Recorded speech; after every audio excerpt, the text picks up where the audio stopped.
नितिन नवीन से मुलाकात, वोट से दूर फिर कैसे मान गए कुशवाहा के माननीय।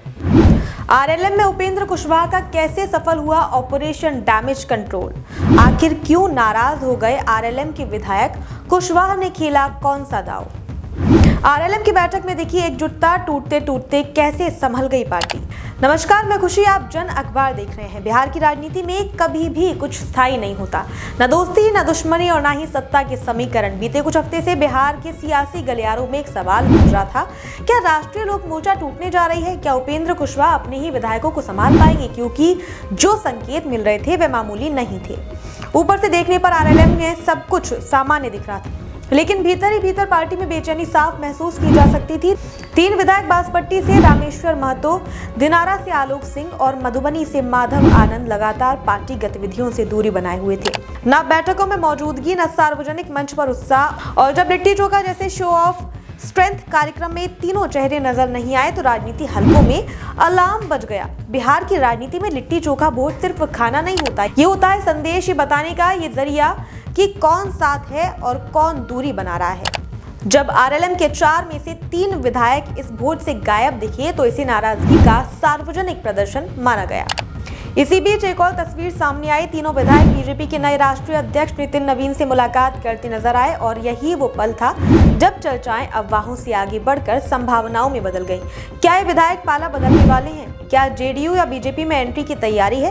राजनीति में ऐसी मुलाकातें कभी भी सिर्फ शिष्टाचार नहीं होती। इस मुलाकात को सीधे तौर पर प्रेशर पॉलिटिक्स के रूप में देखा गया। संदेश साफ था, अगर पार्टी में सम्मान नहीं मिला, भूमिका नहीं मिली तो विकल्प खुले हैं, और ये संदेश सीधे सीधे उपेंद्र कुशवाहा के लिए था। सूत्रों के मुताबिक विधायकों की नाराजगी सिर्फ कार्यक्रमों तक सीमित नहीं थी।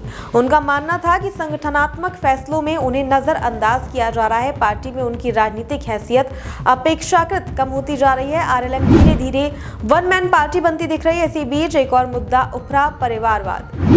उपेंद्र कुशवाहा के बेटे दीपक प्रकाश के मंत्रिमंडल में शामिल होने पर पार्टी के भीतर असहजता पैदा हुई। इसी दौरान कुछ तस्वीरें सामने आई जिन्हें लेकर बिहार की राजनीति में बड़ी हलचल मच गई।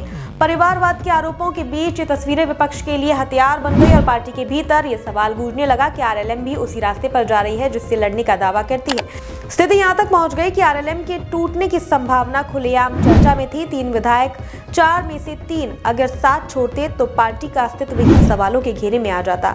यही वह मोड़ था जहां से उपेंद्र कुशवाहा को या तो सब कुछ गंवाना पड़ा था या फिर सब कुछ बचाना, और यही उपेंद्र कुशवाहा ने अपना सबसे अहम और सबसे चतुर राजनीतिक दांव चला। उन्होंने सीधे टकराव का रास्ता नहीं चुना, ना कोई सार्वजनिक फटकार, न कोई अनुशासनात्मक कार्रवाई। उन्होंने चुना संगठनात्मक समाधान। उपेंद्र कुशवाहा ने बिहार इकाई के पुनर्गठन की प्रक्रिया तेज कर दी। सबसे बड़ा फैसला था रोहतास जिले के दिनारा विधानसभा क्षेत्र से विधायक आलोक सिंह को प्रदेश अध्यक्ष बनाना। ये फैसला कई मायनों में रणनीतिक था। आलोक सिंह को प्रदेश अध्यक्ष बनाकर उपेंद्र कुशवाहा ने एक नया पावर सेंटर खड़ा किया। साथ ही कार्यकारी अध्यक्ष, संगठनात्मक पद, क्षेत्रीय संतुलन, सब पर सावधानी से नियुक्ति की। संदेश साफ था, पार्टी अब सिर्फ एक चेहरे पर नहीं चलेगी। वन मैन शो से बाहर निकलने की कोशिश। इस पुनर्गठन के जरिए उपेंद्र कुशवाहा ने 2 बड़े संकेत दिए। आरएलएम अब सामूहिक नेतृत्व की ओर बढ़ रही है। परिवारवाद के आरोपों से पार्टी दूरी बनाना चाहती है। कदम नाराज नेताओं के लिए भरोसे का संकेत था। सबसे अहम दृश्य वह था जब पार्टी की बैठक में माधव आनंद जैसे चेहरे मंच पर नजर आए, जिनकी दूरी कुछ दिन पहले तक सुर्खियों में थी। यह दृश्य राजनीतिक रूप से बेहद अहम था क्योंकि ये बताता था बाहर दिख रही दरार भीतर फिलहाल भर दी गई है।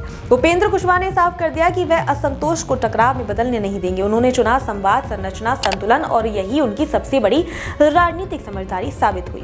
फिलहाल बगावत टली, लेकिन सवाल बाकी। आज की तारीख में आरएलएम टूटने से बच गई है। विधायक साथ है, संगठन खड़ा है और सार्वजनिक रूप से एकजुटता दिखाई दे रही है। लेकिन सवाल अभी भी कायम है, क्या ये स्थायी शांति है या सिर्फ एक अस्थायी विराम?